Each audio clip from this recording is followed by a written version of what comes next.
باللہ من الشیطان الرجیم بسم اللہ الرحمن الرحیم یا ایھا الذین آمنوا کتب علیکم الصیام کما کتب علی الذین من قبلکم لعلکم تتقون۔ صدق اللہ العلی العظیم۔ انتہائی محترم سامعین، میں نے قرآن مجید کی یہ چھوٹی سی آیت آپ کے سامنے پڑھنے کا شرف حاصل کیا ہے۔ اس کا ترجمہ کچھ یوں ہے: اے لوگو جو ایمان لے کر آئے ہو، تم پر روزے فرض کر دیے گئے ہیں جس طرح تم سے پہلی امتوں پر فرض کیے گئے تھے، تاکہ تم تقویٰ کی روش اختیار کرو۔ آج کا یہ ماحول، آج کی یہ فضا، یہ حالات جن میں رمضان المبارک ہمارے سروں پر سایہ فگن ہوا ہے، یہ رحمتوں والا، برکتوں والا اور جہنم کی آگ سے آزادی دلانے والا مہینہ، انتہائی عظمت والا مہینہ ہمارے پاس بطور مہمان کچھ اس صورتحال میں آیا ہے کہ ایک کرونا وائرس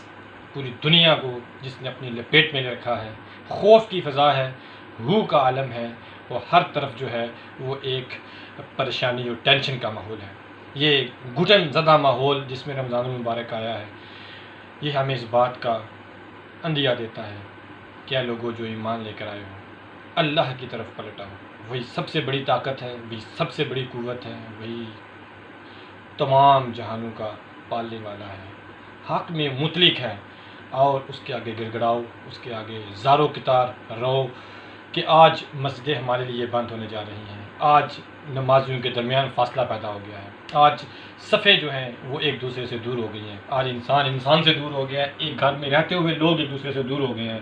اور انسانیت جو ہے وہ اس وقت شدید پریشانی اور اضطراب کے عالم میں زندگی گزار رہی ہے۔ ہم رمضان المبارک کی ان گھڑیوں میں اللہ کو راضی کرنے کے لیے ایک طرف استغفار کثرت سے کریں، رب اغفر وارحم وانت خیر الراحمین، لا الہ الا انت سبحانک انی کنت من الظالمین، اور اللہ سے سچے دل سے معافی مانگیں۔ اور دوسری طرف جو ہے وہ ہم مظلوم، مجبور، بیمار، پریشان حال لوگوں کے لیے گڑ گڑا کر دعائیں کریں اللہ تعالیٰ سے، اور تیسری طرف ہم غریب غربا کی مدد کریں اور اس موقع پر مستحقین تک پہنچیں، اور چوتھی طرف ہم حق کے لیے کھڑے ہو جائیں، باطل کو للکاریں اور باطل کا بائیکاٹ کریں، حق کے لیے زندگی گزاریں تاکہ آخرت میں بھی کام آئے۔ اللہ تعالیٰ سے دعا ہے کہ وہ ہمیں رمضان المبارک میں اس طرح کی سرگرمیاں کرنے کی توفیق عطا فرمائے۔ السلام علیکم ورحمۃ اللہ۔